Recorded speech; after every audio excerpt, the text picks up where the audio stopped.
मंगलम भगवान वीरो मंगलम गौतम गणि मंगलम कुंद कुंदार्यो जैन धर्मोस्तु मंगलम सर्वमंगल मांगल्यम सर्वकल्याणकारकम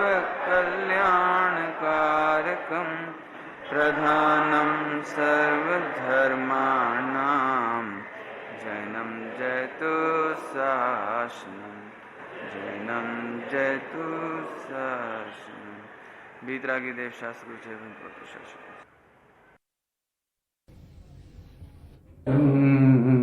अहंकार का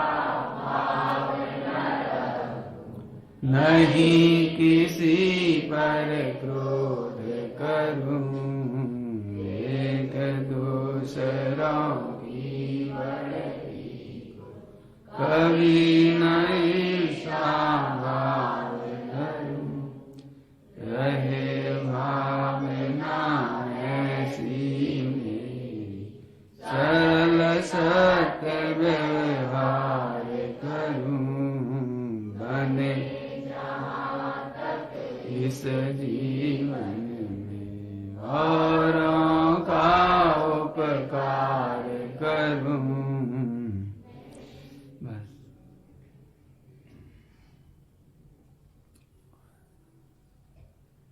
आत्मार्थी की भावना कैसी होती है?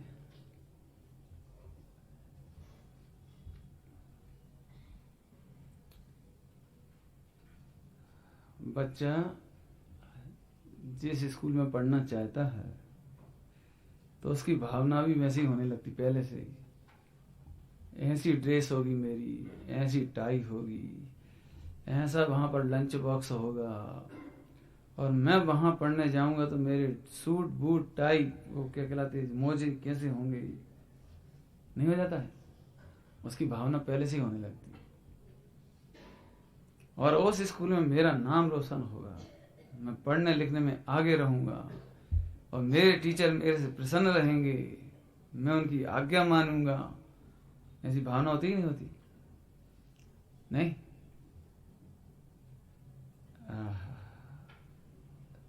एक ही दृष्टांत बहुत है, दृष्टांत तो अनेकों हैं। कन्या का विवाह हो, यदि उसे ब्रह्मचर्य से नहीं रहना है तो उसकी पहले से ही भावना होती है ऐसे ही घूंघट हम निकालेंगे, ऐसे ही ससुराल में हम जाएंगे, ऐसे ही रहेंगे, ऐसे ही होगा, ऐसा होगा, ऐसा होगा। मानो भावना चलती है, भावना बताती है कि आप किस पथ पर जाने वाले हैं। आपकी भावनाएं बताती हैं कि आप आगे भविष्य में किस पथ पर जाएंगे।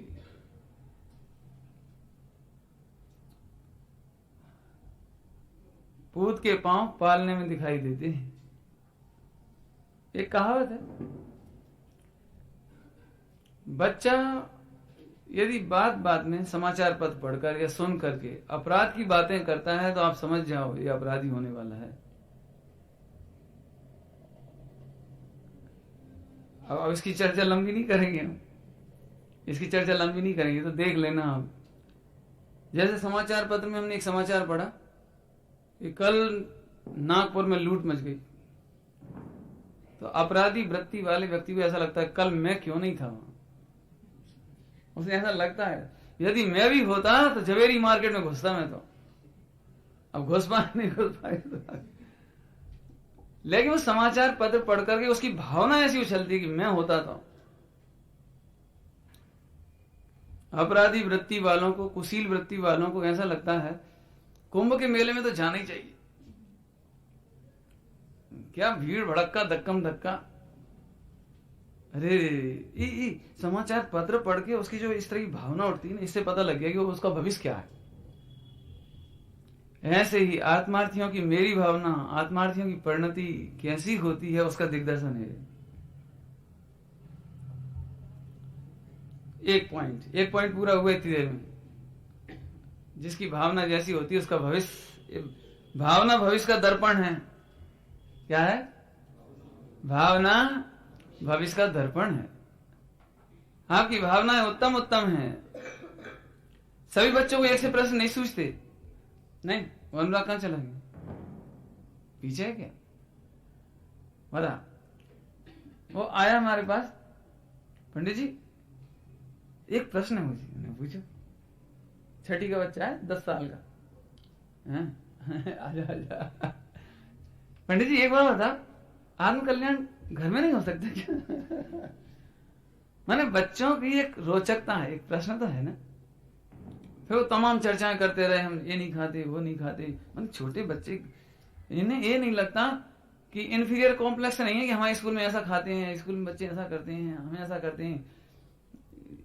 एक बच्चे को आत्मा के संबंध में प्रश्न होता है, और एक बच्चे को पतंग के बारे में प्रश्न होता है, डोरी का ही प्रश्न आता है, पतंग का ही प्रश्न आता है। उसे यही लगता है मैंने कितनी लूटी, रिकॉर्ड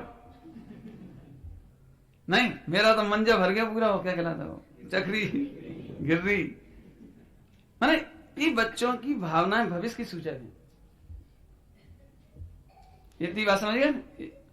पहला पॉइंट हुआ, ध्यान से सुनना। अब दूसरा पॉइंट और सुनने लायक है। भावनाएं ये बताती हैं कि अभी परिपूर्णता नहीं हुई। भावनाएं ये बताती हैं कि अभी हमारे जीवन में से 5 पाप छूटे नहीं हैं, 4 कसाय छूटी नहीं। ये भावनाएं बताती हैं। क्यों? क्योंकि जिसकी कसाएं छूट गई हो वो ये भावना नहीं भाएगा कि मेरे कसाएं कब छूटेगी। हे भगवान मेरा व्यवहार बहुत अच्छा हो, मेरे कभी झूठ नहीं बोलूं। यदि उसकी परिणति निर्मल हो गई होती तो उसे ये भावना नहीं आ सकती थी। लखपति को करोड़पति होने की भावना हो सकती है, लेकिन करोड़पति को ऐसी भावना नहीं होती मैं करोड़पति कब हूं। 6वीं पास कर चुका बालक ये भावना करेगा, हे भगवान इस साल तो जैसी थी तो ठीक थी, अगले साल 6वीं में फर्स्ट पास करना।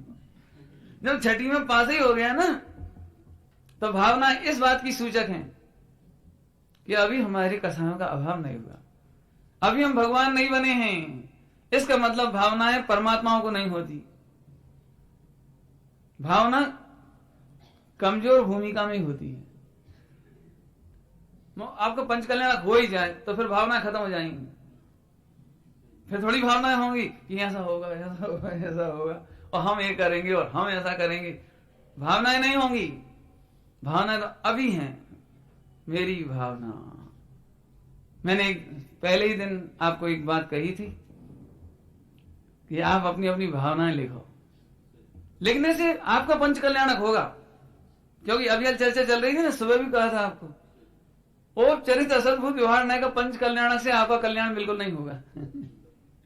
उसमें धर्म का वजन बिल्कुल ही नहीं है, नाम मात्र का, नाम मात्र कथन मात्र। सुबह की चर्चा हुई, जिन्होंने सुबह सुना उन्हें तो अभी कहने की जरूरत नहीं। लेकिन वास्तव में आप अपनी भावना नोट तो करो। क्या है आपकी भावना, बोलो क्या होगा। झूठ बोलने के प्रसंग में इज्जत देखोगे कि सत्य वस्तु स्वरूप देखोगे, बोलो। गुहन के स्वरूप में क्या देखोगे, स्थितिकरण के समय क्या देखोगे, वात्सल्य के समय क्या देखोगे, क्या देखोगे, बोलो। यदि हमें पूरा धन समर्पित करना पड़े और एक जीव की रक्षा करना पड़े, एक साधर्मी की रक्षा करना पड़े, करेंगे कि नहीं।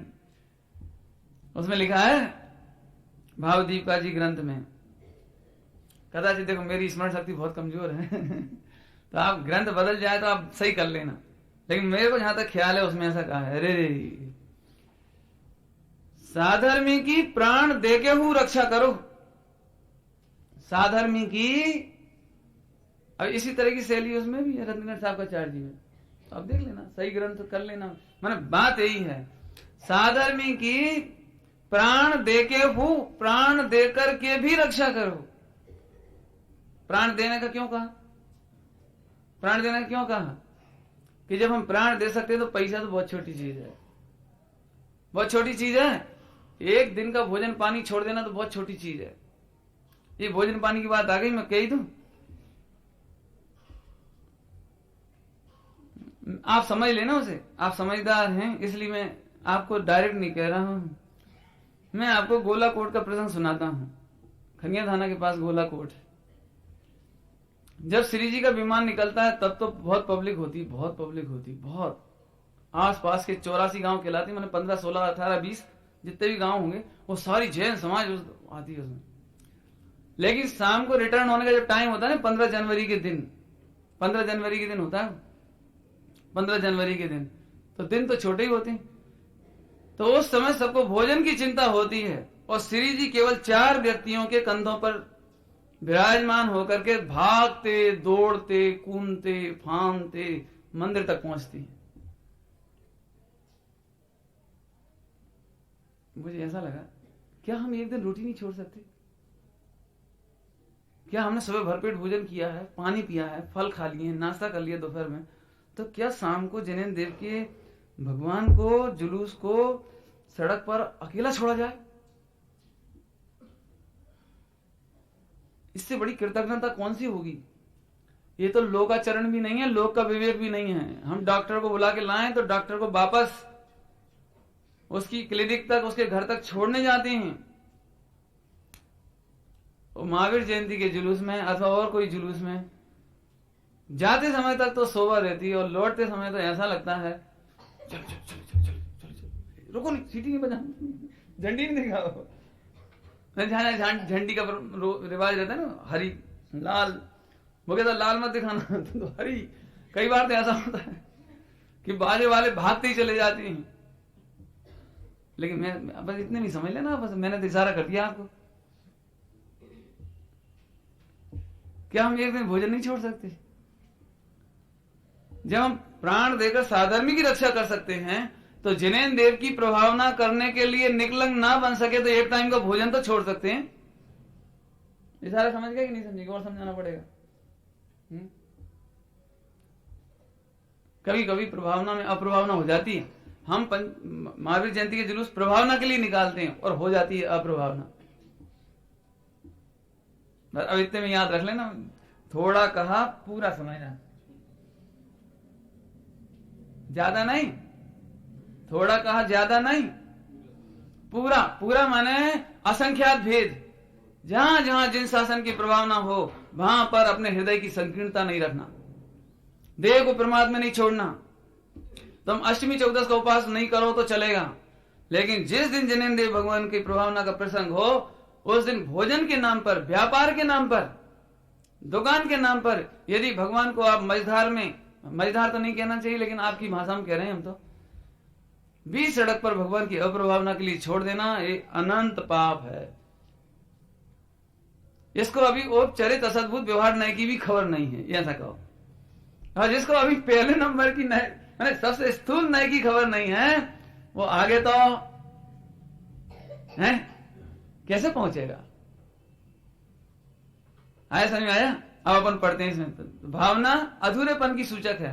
ये बात तो सही है प्रभु, मेरे जीवन में से 5 पाप नहीं छूटे हैं और 4 कसाएं नहीं छूटी है, इसीलिए इनके अभाव करने की भावना है ना? ठीक है, तो अभी तक 5 पाप के अभाव की चर्चा हुई। अब अपन 4 कसाय के अभाव की बात करते हैं। देखिए, पहला कौन सा है? तो क्रोध, लेकिन इसमें छंद के अनुरोध में पहले मान की चर्चा की गई है। छंद के अनुरोध में मान की पूर्ति की गई है पहले नंबर पर। लेकिन मुझे एक बात और लगती है कि मात्र छंद का ही अनुरोध नहीं है, ये मनुष्य गति का भी अनुरोध है। नहीं, छंद का अनुरोध नहीं है, मनुष्य गति में यदि मान कसाय नहीं होती तो यही मोक्ष होता है। इसलिए उन्होंने मनुष्य गति की मुख्यता से, वे स्वयं मनुष्य थे, लेखक उनकी ही भावना थी, और हम सब भी मनुष्य हैं, इसलिए वही सुनिए आप। अहंकार का भाव न रखूं, बस अब रुक जाओ। अर्थात मान कसाई की बात है यहाँ, मान कसाई की। मेरी इस बात पर कोई विचार नहीं करना चाहता या करते नहीं है, फिर भी मैं अपनी बात आपके सामने प्रस्तुत कर रहा हूं और आप विचार कर लेना। इसी अपेक्षा के साथ ये बात सुनाई जा रही है कि आप विचार करेंगे, और हो सके तो सबसे ज्यादा विसंवाद, सबसे ज्यादा कष्ट, सबसे ज्यादा अप्रभावना इसी की वजह से होती है। इसलिए मैं आपको एक पौराणिक इतिहास सुनाता हूं। आज से 1000 बरस से भी पहले की बात है। संवत 981 की बात है। सन 981 की, तब की बात है। कितने साल हो गए? सन 981 से 700 वर्ष तो लगे हो गए। 1022, मैं 700 कह रहा हूं, 1022 वर्ष, ठीक है, कोई बात नहीं। भगवान बाहुबली की घटना मालूम है आपको? भगवान बाहुबली स्वामी की प्रतिमा की मूर्ति की जो बनवाई गई है, मैं नहीं समझता हूं इतनी भक्ति पूर्वक और कोई इतिहास अभी हमें सुनने को मिलता हो। भगवान बाहुबली स्वामी की प्रतिमा निर्मापित करने जैसा काम, कि जिसके प्रतिमा की फिनिशिंग करने के नाम पर वे कहते थे इतनी विशाल प्रतिमा का जितना पाषाण निकलेगा तो हम तुम्हें चांदी तोल कर देंगे। माने समझ लीजिए कि प्रतिमा जैसे इतना बड़ा पाषाण खंड और प्रतिमा का आकार तो ये रहा ना, तो इतने के बराबर हम तुम्हें चांदी देंगे। तो उसने बिल्कुल कंप्लीट कर दी। तब भी उन्होंने कहा कि आप इसे फिर से और देखिए, आप अभी भी इसकी फिनिशिंग और अच्छी करेंगे तो हम आपको उतने बराबर तोलकर सोना देंगे। माने कंप्लीट होने के बाद भक्ति देखो कि यदि इसमें कहीं भी तुम्हें और बारीकी से देखो कहीं कमी दिख रही हो तो आप इसमें जितनी बढ़िया फिनिशिंग लाएंगे मैं आपको उतना सोना तोल के दूंगा। कितनी भक्ति रही होगी। जिसने मात्र अपनी माताजी की कल्पना माने उनकी भावना, उनका स्वप्न कि कहीं पोदनपुर में बाहुबली स्वामी भगवान की प्रतिमा है, मुझे उनका दर्शन करना है, और नेमी चंद्र आचार्य के साथ में दर्शन करने चल पड़े बैलगाड़ी में बैठकर। सेनापति चामुंडराय, माता और नेमी चंद्राचार्य, और चल दिए काफिले के साथ। लेकिन वहां स्वप्न आया कि बहुत बहुत दूर है, इतना ही नहीं उनके दर्शन करना दुर्लभ है। फिर क्या करें, हमें दर्शन तो करना है, हमारी माता की प्रतिज्ञा है, माता की प्रतिज्ञा है। अब हम क्या करें? माता के भक्त, कालल देवी नाम था, सा कालला देवी ऐसा कोई नाम, कालल ऐसी। खैर कोई बात नहीं, हम लंबी नहीं करें कहानी, बस लंबी नहीं करें अब तो। और आखिरकार प्रतिमा बनी, सोने का तीर चलाया है, याद है पूरी कहानी सुनाई थी वहीं गोमटगिरी चंद्रगिरी पर्वत पर तीर चलाया और आखिरकार वो प्रतिमा बनी। और एक शानदार पंच कल्याणक उस जमाने में हुआ। महा आचार्य, दिग्गज आचार्य जिसके प्रतिष्ठाचार्य नेमी चंद्र आचार्य। खैर अब देखो अभिषेक की बारी आई, बस मालूम है सबको। इतनी महान भक्ति से, इतने समर्पण से, इतने त्याग से, इतने वैराग से, इतने ज्ञानवान होने पर भी, आचार्य के चरणों में रहने पर भी, और माता के प्रति ऐसा अनूठा भक्तपना होने पर भी, समझ लीजिए प्रेम होने पर भी, मातृत्व के प्रति इतना समर्पण गजब, ऐसा होने पर भी उनके हाथों से अभिषेक नहीं हो पाया। बस इतनी सी बात कहना है मुझे, अभिषेक नहीं हो पाया उनके हाथों से। एक जरा सी मान कसाय का परिणाम, अहंकार का परिणाम, अभिषेक से वंचित हो गए। सारे जगत में अब एक हिसाब से कहो तो उस समय हा फड़, क्यों नहीं हो रहा, क्यों नहीं हो रहा, क्यों नहीं हो रहा, इतने कलश ढारे जा रहे, हो क्या रहा है। और एक एक करके आखिरकार कैसा लग रहा होगा उस समय, जैसे हम भरे बाजार में, भरे लाखों पब्लिक के सामने नग्न कर दिए गए हों। कितना बड़ा अपमान सा लगता होगा बोलो। बस इस घटना को मैंने इतना विस्तार से इसलिए सुनाया है, यदि इस पंच कल्याणक में ऐसा लगता है मैंने बहुत किया, मैंने मंदिर बनाया, मैंने प्रतिमा पधराई, मैंने कलश चढ़ाया, ये सौभाग्य मेरा, और ये मेरा, और ये मेरा, और मेरा मान, हम नहीं होते तो क्या होता। मालूम पड़ जाती है अशोक जी को, हम नहीं होते तो मालूम पड़ जाता है आपको, हम नहीं होते तो। जब इतना महान भक्त तत्वज्ञानी पुरुष कर्म के उदय से नहीं बच सकता, तो हमारे तुम्हारी मान कसाएगा उदय क्यों नहीं आना चाहिए या नहीं आएगा। इसलिए मैंने आपको पहले ही दिन इशारा किया था, आप 1 करोड़ के रत्न को 1 रुपया में मत बेचो।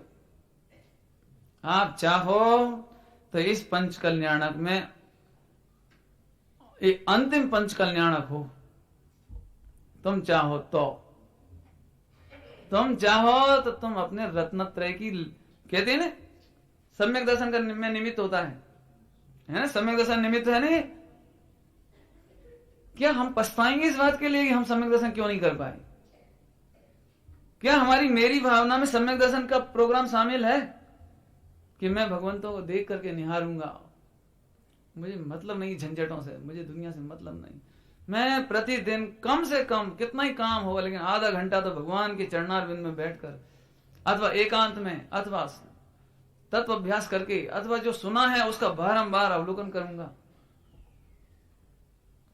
है कोई प्रोग्राम? बोला एक व्यापारी बॉम्बे माल खरीदने गया, लेकिन उसे जैसा माल चाहिए था वैसा नहीं मिला, तो उसे कितना अफसोस होता है, आज का दिन बेकार चला गया, इस बार की ट्रिप बेकार चली गई, मेरा आना जाना बेकार चला गया, मेरा इतना पैसा बेकार चला गया, आज का दिन बेकार चला गया, जाने किसकी शकल देखी थी। माने आपका काम नहीं हो तो खेद होता है? होता है नहीं? मैं आपसे पूछता हूं, कल्पना करो इस पंच कल्याण के बाद तक आपको सम्यक दर्शन नहीं हुआ तो किस किस को खेद होगा? किस किस को खेद होगा बोलो? अब पंडित जी वो तो भैया, अरे आनंद हुआ है, आनंद हुआ है। क्या आनंद आया? क्या आनंद आया बताओ? यदि हमें सम्यक दर्शन ना हो तो ऐसा ही आनंद होगा जैसा मैं दृष्टांत देकर कहता हूं। आप करोड़ रुपए लेकर बॉम्बे गए माल खरीदने के लिए, सोने चांदी हीरे का, और वहां पर सोना चांदी हीरे का जैसा माल चाहते थे वैसा तो ना मिला, तो आपने खूब पिकनिक किया, सैर सपाटा किया, खाया पिया, 2-4 से पिक्चर देखी और बढ़िया घूमे फिरे और फिर वापस लौट के आए। एक बात तो है, मजा आ गया। क्या मजा आया? क्या मजा आया? अरे साहब आप जाके देखो बॉम्बई कि मूर्ख, एक तो तूने इतनी पूंजी ले जाके मिटाई, आनंद किया कि मिटाई। ऐसे ही यह मात्र कहावत बन के नहीं रह जाए मेरे लिए, यह पंच कल्याणक मेरे लिए सम्यक दर्शन का निमित्त भूत है, ये कहावत बन के नहीं रह जाए। असल में अपने ऐसा लगता है, पहले दिमाग में यह है, अरे ये तो कहने की बातें हैं भैया, सम्यक दर्शन तो कोई बिरला को होता है, अपने को थोड़ी होता है। नहीं, कौन को होगा? क्यों नीलेश, कौन को होगा कि आप रुक जाओ तो आपको हो जाएगा। अच्छा आज ईमानदारी से विचार करना इस बात पर, नहीं हुआ तो अपने में किसको अफसोस होगा? बोलो, आप कोई काम करो उसमें असफलता मिले तो क्या होता है? बोलो नहीं? पंच कल्याण की तैयारी कर लो, सम्यक दर्शन की तैयारी कर लो, आत्म दर्शन की तैयारी कर लो। पंच कल्याण करने का तो ये फल है कि फिर कभी पंच कल्याणक देखने का अवसर नहीं मिलता। क्या कह रहे? क्या कह रहे? पंच कल्याणक का ये फल है, फिर तो अपने ही कल्याण हो जाता है, फिर अब दूसरा पंच कल्याणक कहां देखें? और यदि एक हिसाब से कहा जाए तो 3 लोग 3 काल के पूरे पंच कल्याणक एक साथ झलकते हैं। बोलो कितने तुम एक कल्याणक देखोगे या अनंत देखना एक साथ? बोलो, सोच लेना। देखो भाई, शांति से विचार करना है, ठीक है अनुराग? है तो मेरी भावना नोट करो भैया, है देखो, अहंकार का भाव न रखूं, अहंकार का भाव मत रखो। श्रीमद जी के जीवन में एक घटना आती है, जब उन्हें पहली बार समयसार जी मिला तो यहां से गदगद हुए। जिंदगी में एक बार उन्होंने अपनी पत्नी से कहा केवल जिंदगी में अपनी पत्नी से एक बार कहा ओनली, सुनो तुम जाओ स्नान करके आओ और घर में जितने आभूषण हैं सब पहनो। क्या करो, आज स्नान करो तुम और सारे आभूषण धारण करो जितने भी हैं, और इस समय सारजी को सिर पर लेकर के तुम घर में प्रवेश करो। जीवन में एक बार का पत्नी से। पत्नी बड़ी प्रसन्न हुई, क्या बात है, गई स्नान किया, पूरे आभूषण रत्नमयी जो जो थे सब पहने और समय सारजी लेकर आई सिर पर धारण करके। तो उन्होंने स्वर्ण मोहरों से खोवा भर के और समय सारजी की आरती उतारी और देने वाले को खोवा भर के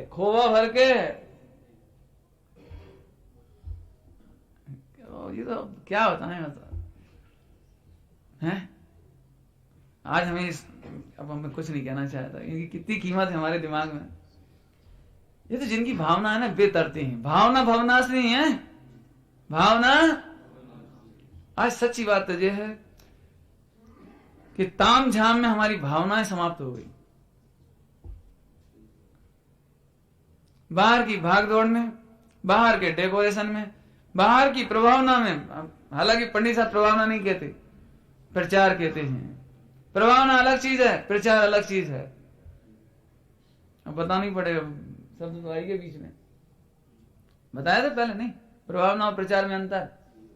प्रचार मैंने एडवर्टाइजमेंट कोलगेट का, अब तुम्हें लेना हो तो लो, नहीं लेना तो नहीं, कोई जबरदस्ती थोड़ी है। तो कोलगेट का प्रचार है, साबुन का प्रचार है, कोई जरूरी थोड़ी सभी खरीदें। लेकिन प्रभावना उसे कहते हैं जिसको देख करके जीव प्रभावित होता ही है। ज्ञान और वैराग्य परिणति को देख करके जीव प्रभावित होता ही है, प्रभावित होता है। भले उसकी ताकत ना हो तो उस रूप ना परिणम सके, लेकिन प्रभावित होता है। बोलो भैया, पंच कल्याणक में प्रभावना करना है सुनील भाई कि प्रचार करना है? प्रचार भी हो सकता है, इस बात का प्रचार हो सकता है कि पूरे मोक्ष मंडल में कम से कम 250 किलो सोना तो होगा ही। नहीं, ऐसा भी हो सकता है। एक बात है, खनियादान बार नाम आ जाता है, ये छिंदवाड़ा वाले हैं तो संपन्न, देखो क्या बढ़िया कार्यक्रम किया।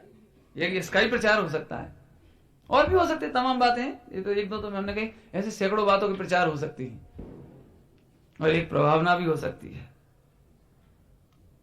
प्रभावना अंग में एक परिभाषा दी है रत्नगढ़ साहब का चार्जी में, वो आप पढ़ लेना, उसे आप विचार करना। रत्नत्रय के बिना प्रभावना नहीं होती भैया, आत्मज्ञान के बिना प्रभावना नहीं होती, आत्म अनुभव के बिना प्रभावना नहीं होती। नहीं समझ में आ रहा है? कठिन तो नहीं है। प्रभावना करना है कि प्रचार करना है? प्रभावना, ये प्रभावना अंग है, प्रचार नाम का कोई अंग नहीं है। 8 अंग में, 8 अंग में प्रचार नाम का कोई अंग नहीं है, हैं? जिन शासन में तत्व प्रभावना तो है, लेकिन तत्व का प्रचार नहीं। लेकिन प्रचार भी करो, कोई बात नहीं है। समझ में आया कि नहीं आया? खैर, अब मैं मूल मुद्दे पे आता हूं। मूल मुद्दे पर, अरे गजब तो तब होगा जब समस्त बहनों में अपने आभूषण दिखाने का राग ना हो। दूसरों को नीचा दिखाने के लिए हम अच्छे आभूषण पहने, दूसरों को मालूम पड़ जाए कि हमारे पास भी कितनी साड़ियां हैं, ये भावना मर जाए तो सचमुच प्रभावना हो सकती है, कोई बड़ी बात नहीं है। एक बहन दूसरी बहन को देखकर यदि दुखित हो जाए, इस एंगल से नहीं पहनो। पहनो तो पहनने का निषेध नहीं कर रहे हैं, इस अभिप्राय से नहीं पहनो। अरे रे, धन का पाना और वस्त्राभूषण का पाना भी पंच परमेष्टि के कार्यक्रमों में, भगवंतों की प्रभावना के कार्यक्रम में ही शोभा पाती है? इस अभिप्राय से पहनो, कोई दिक्कत नहीं, लेकिन नीचे दिखाने के अभिप्राय से नहीं, जानबूझ करके दिखाने का भाव नहीं। इतनी सी भावना यदि हो तो आपका पंच कल्याण निरर्थक इसलिए हो जाएगा क्योंकि अभिप्राय मुख्य रहता है कर्मबंध में। कर्मबंध में अभिप्राय मुख्य रहता है, और हमें जब ऐसा होगा तो हम प्रवचन नहीं सुन रहे होंगे, तब ऐसा लग रहा होगा कि लोग देखें तो सही, तो ऐसा अभिप्राय आएगा। और नहीं तो ऐसा होगा पहने भी हैं तो अपनी मर्यादा से चल रहे हैं।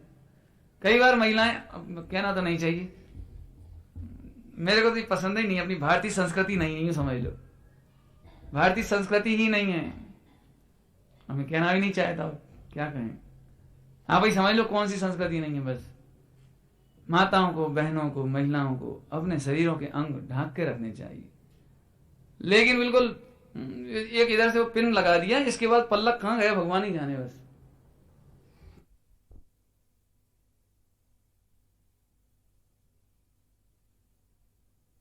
कर दो ना दिखाना जरूरी नहीं है, हमारी पायलें दिखाना जरूरी नहीं है, हमें अपने गले के हार चैन दिखाने जरूरी नहीं है, हमारे कुंडल दिखाने जरूरी नहीं है। पंच कल्याणक फैशन परेड नहीं है। भाई इतने में बहुत कुछ कह दिया हमने, आप सब समझ लेना अपने अपने। तैयारी तो सभी कर रहे हैं, तैयारी नहीं कर रहे ऐसी बात नहीं है। लड़के भी सोच रहे हैं अरे बढ़िया यार, ये 2 सूट खरीद लो, जी पहनूंगा, जी मैं बारात में पहनूंगा, जी बारात में, और जी हाँ ऐसे बहनों को भी लगता होगा ये सूट मेरा उसमें होगा, ये सूट, ये सूट, ये सूट, और मैं खरीद लो 4। ये तैयारी नहीं करो, ये तैयारी करो भैया। थोड़े में बहुत समय ना, मैं बहुत दुखित हृदय से कह रहा हूं ये बात आपको, समझ में आया। हम अपने इस कलंक से जगत को प्रभावित करने के लिए नहीं जा रहे हैं इस पंच कल्याणक में। हम भगवान की अभी पढ़ा था ना, अनेकांतमयी चैतन्य की प्रभा दे दीप्यमान है जिसकी, हम उससे प्रकाशित होने जा रहे हैं। मैं आपकी भाषा में बोलता हूं, गंदी भाषा में हम लाइट मारने नहीं जा रहे हैं, बल्कि भगवान की लाइट से प्रभावित होने जा रहे हैं। समझ गए? लाइट समझते तो होंगे, बोलते होंगे सड़कों पे, हैं? आज तो लाइट मार रहा है, क्या बात है। हम लाइट मारने नहीं जा रहे हैं, भगवंतों की लाइट में प्रकाशित होने जा रहे हैं।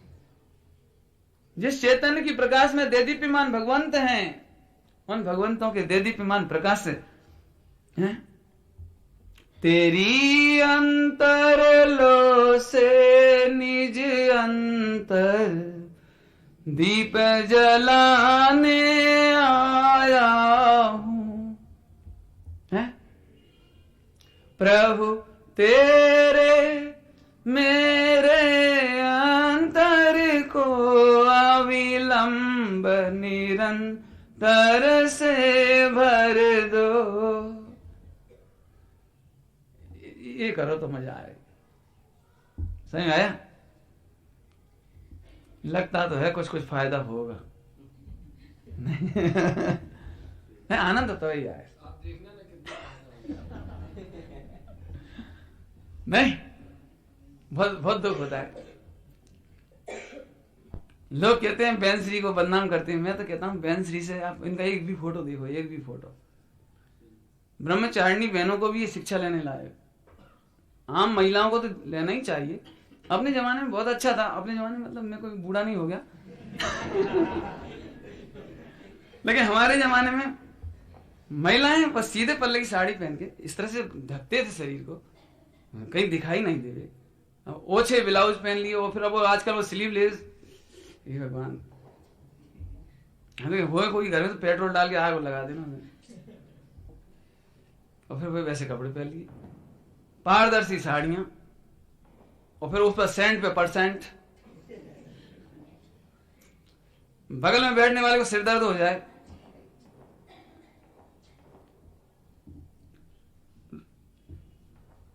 राजकोट मेरा जाने का मन नहीं था कभी, है ना, वैसे कोई मन नहीं था। सुमन भाई जी हमारे देवलाली मिलने आए मेरे पास, तो सेंट लगा था उनके कपड़ों में, तो मैंने बोला तो कुछ नहीं लगा, अपने से मैंने कुछ नहीं कहा।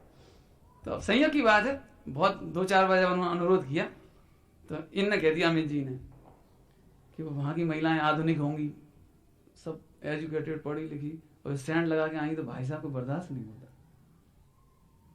महिलाएं ऐसी आई तो क्या भाई साहब क्या प्रवचन करेंगे। अरे साहब मैं इतना खुश हूँ, मैं इतना फिदा हुआ उन पर कि सुमन भाई जी सबसे पहले तो घर गए, वो सारे कपड़े धो धा के बिना किसी से छुए बिल्कुल, और सैंड वैंड कुछ नहीं लगाया उन्होंने, फिर बिल्कुल सिंपल कपड़ा पहन के बिल्कुल, और फिर आए मेरे पास। कि साहब मैंने सेंट ही लगाया।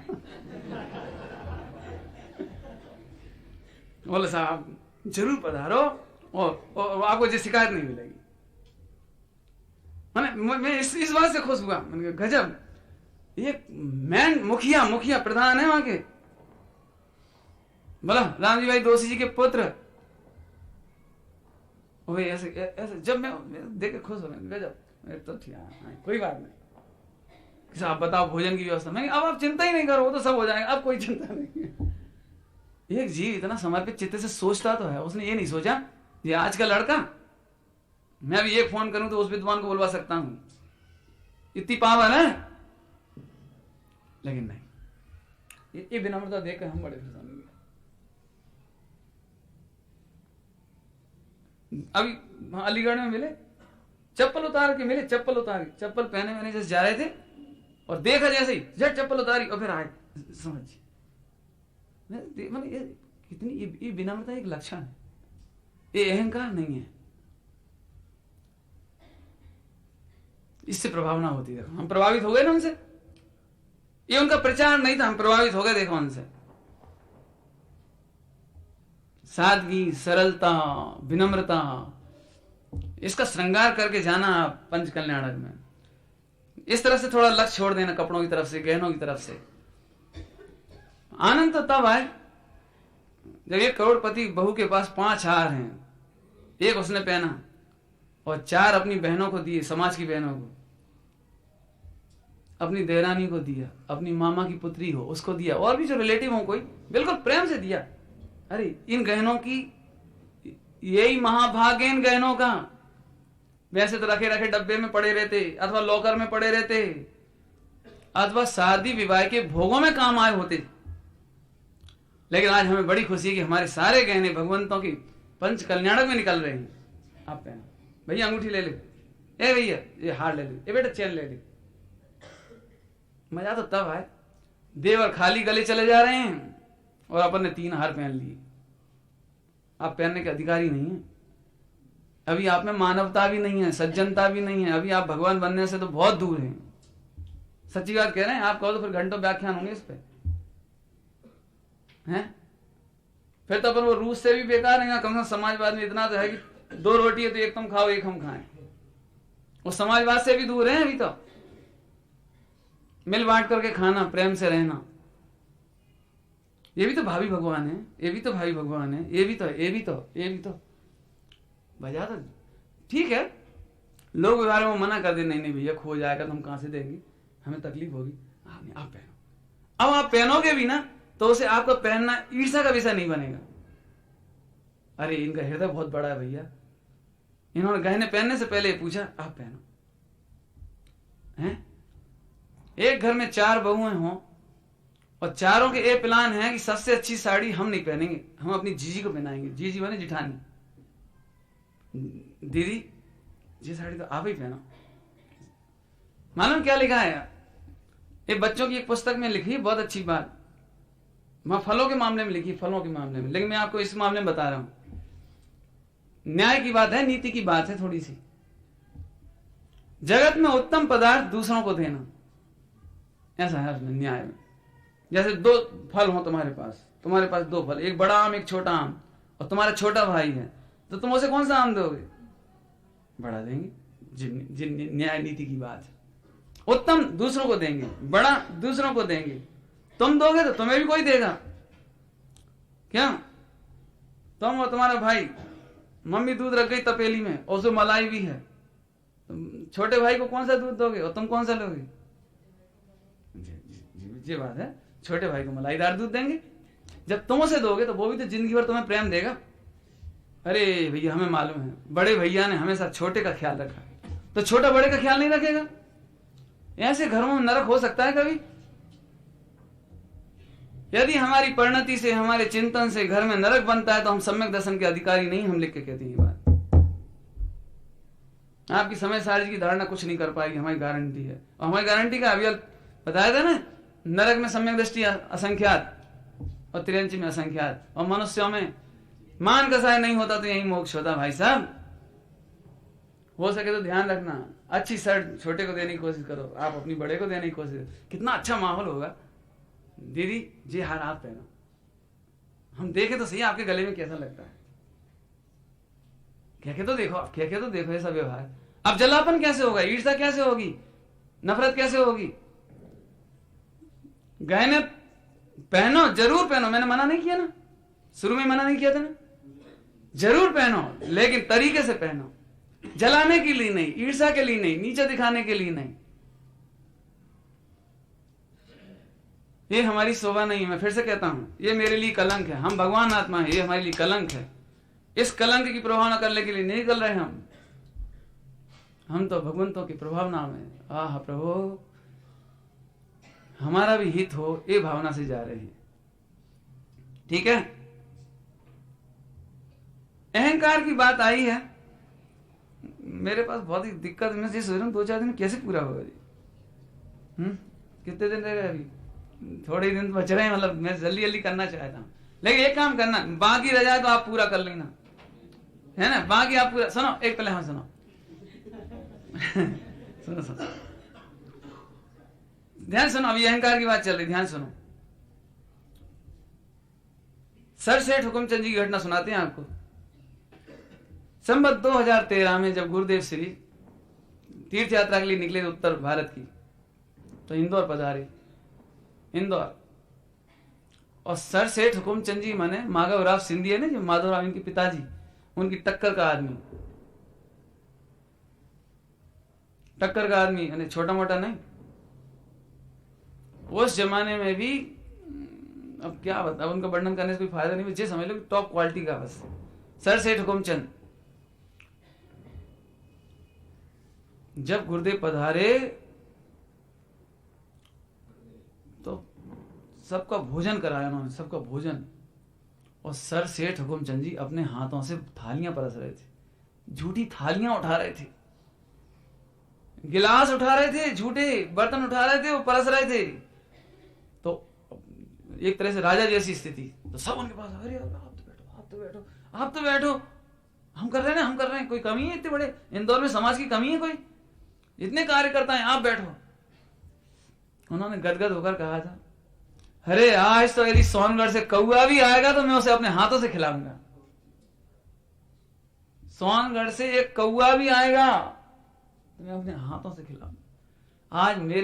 आज मेरा जीवन सफल हुआ है। आज पूज्य गुरुदेव श्री मेरे इंदौर में पधारे, मेरी नगरी में पधारे, मेरे घर में पधारे, ऐसे गदगद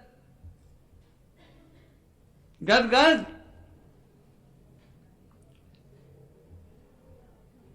कलकत्ता के एक सेठ बचराज जी वगैरह, इतने बड़े सेठ,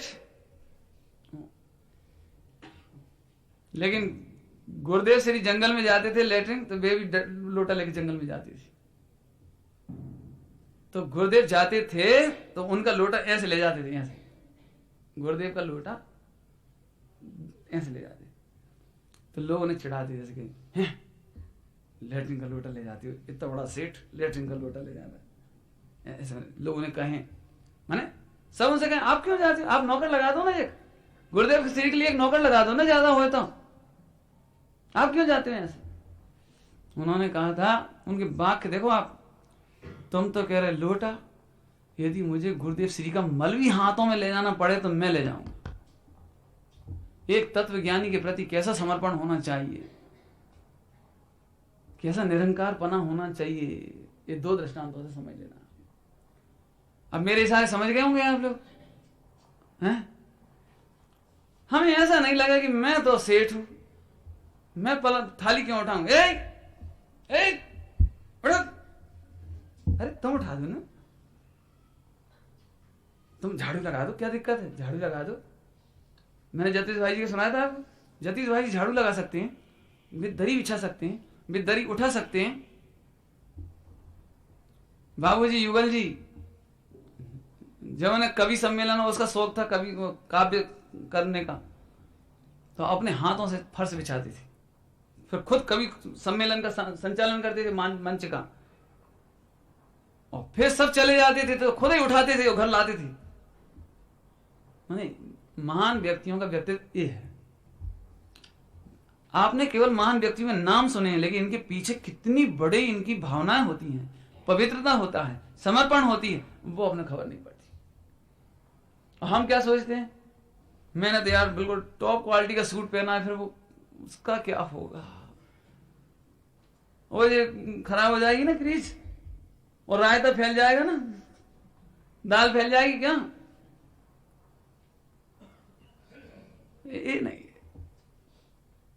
कोई काम छोटा नहीं समझो। 3 लोग के नाथ के चरणों में जो काम करना पड़े वो छोटा है, छोटा है। हम अरे जिन भगवंत के समोसरण में इंद्र चाकर की भांति घूमता हो, चाकर की भांति, मां हमें खड़े होने को भी मिल रहा है, मां भाग्य भाई साहब। नहीं, बस थोड़े भी बहुत समझना, हम अपनी सेठाई भूल जाएं, हम अपना करोड़पति तो भूल जाएं, हम कपड़ों की गरिमा भूल जाएं। कपड़ों की गरिमा नहीं रखना है हमें, बल्कि सच्ची बात बताएं तो उस समय हमारे कपड़े मलिन होंगे ना, और चेहरे के बाल बिखर रहे होंगे और धूल छा रही होगी, ये हमारी सुंदरता होगी। लोग देखकर कहेंगे अरे देखो तो क्या गजब लगन, क्या समर्पण।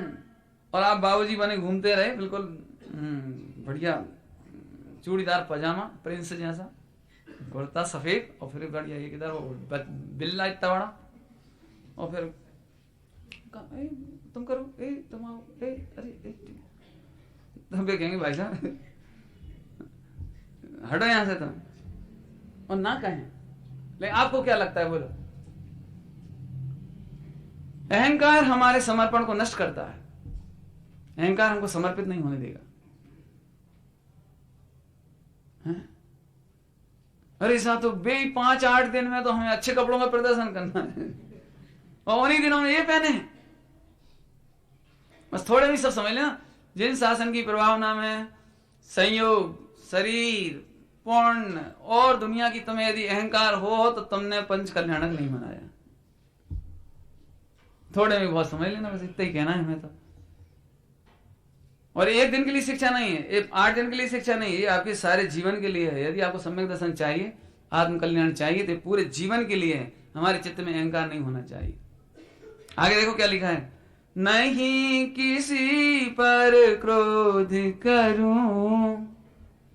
हे प्रभु, मेरे क्रोध करने की बहुत आदत है, लेकिन कम से कम ऐसी भावना है कि इस पंच कल्याणक में तो क्रोध ना करूं। बता दें इसका अर्थ भी, अब इसका अर्थ ही बहुत है, टाइम तो हो गया आपका, इशारे कर देती हूँ, क्या करें, सुना भैया।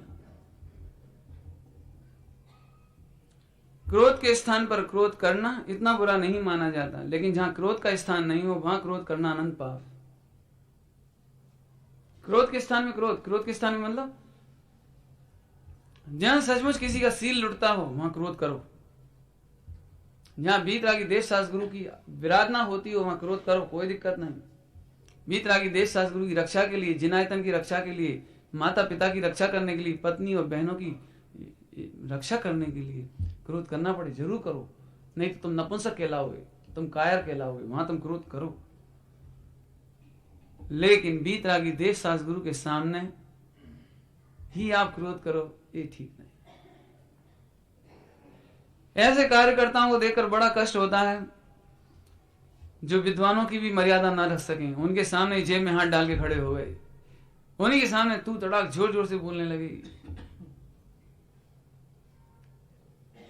2 कार्यकर्ताओं में झगड़ा हुआ, एक विद्वान बीच में आए, भैया सुनो सुनो, अरे तुम रुक जाओ, ये समझते क्या है, ये ठीक नहीं।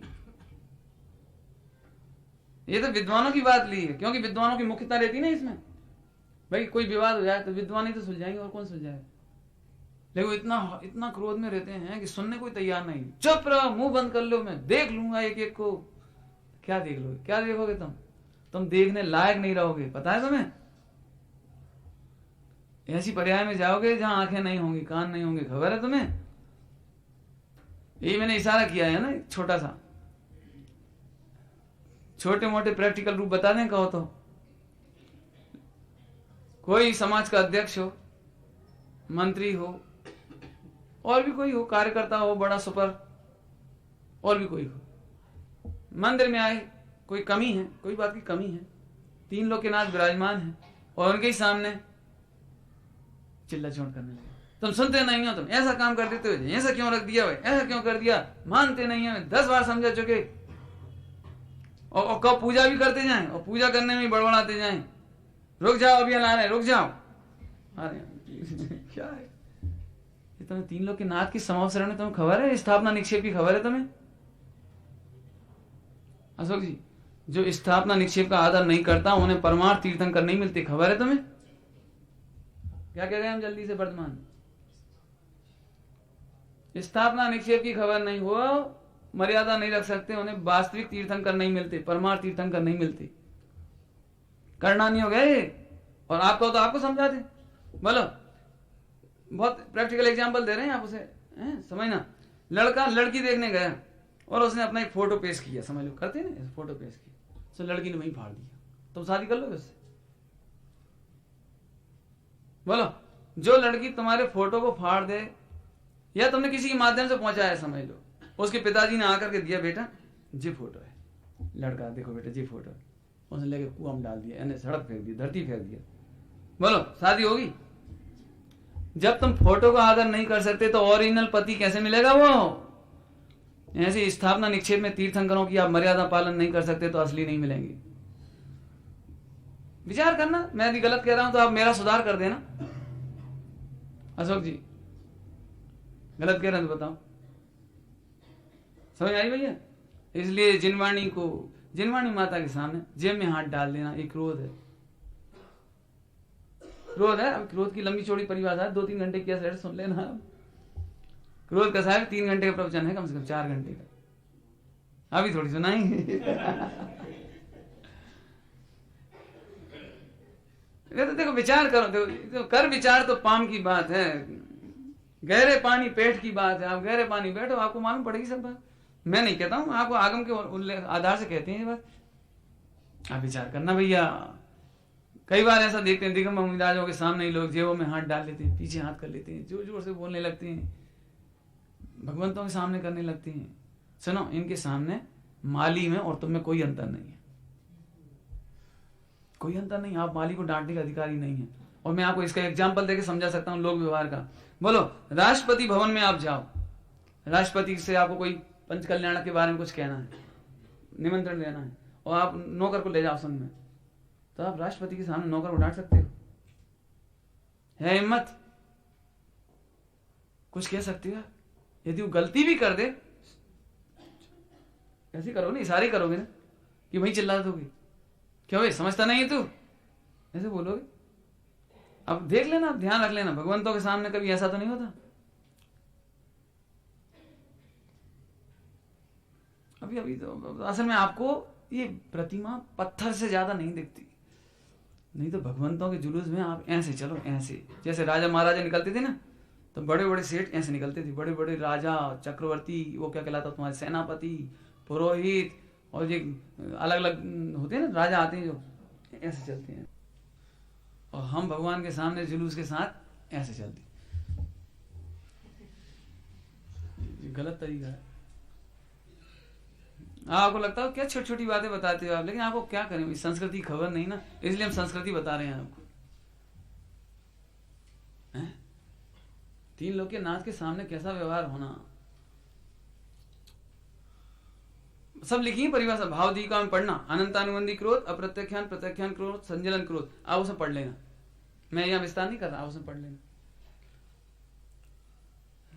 पद के योग्य आदर नहीं करना क्रोध है, पद के योग्य समुचित आदर नहीं करना ये क्रोध है। आप पिता को नौकर की तरह व्यवहार करो, भले ही आप रोटी खिलाओ, बढ़िया बढ़िया माल खिलाओ, लेकिन पिता को नौकर की तरह व्यवहार करो, बढ़िया से बढ़िया माल खिलाओ, बढ़िया से बढ़िया, रोजाना हलवा खिलाओ, रोजाना मैसूर पाक खिलाओ रोजाना, लेकिन नहीं ले खा ले, क्या है जी, है ना क्रोध है ना। ऐसे यथा योग्य पद के अनुसार आदर नहीं करना एक क्रोध है। अपन ने तो एक ही क्रोध दिखता है, वो आंखों का और वचन का, इनके क्रोध की तो अभी खबर ही नहीं है। आप जरूर सुनना उस क्रोध की परिभाषा जो मैंने चलाई है, बहुत लंबे व्याख्यान है, तो जब कभी शांति मिलती तब कर पाती हो। जरूर विचार करना, आप पढ़ना, आप स्वाध्याय करना, आप क्रोध के एंगल से जरा।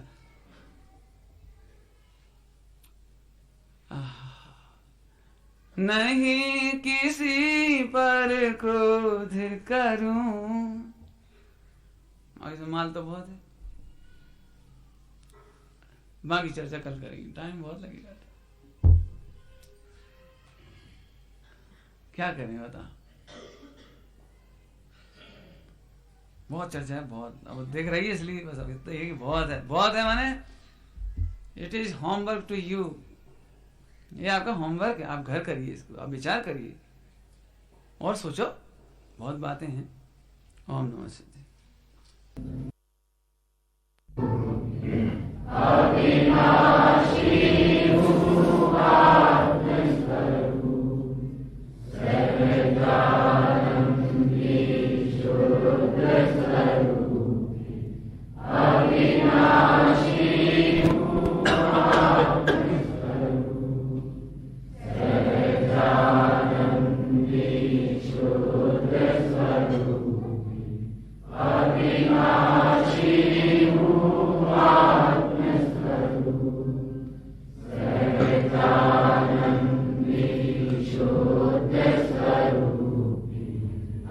Amen.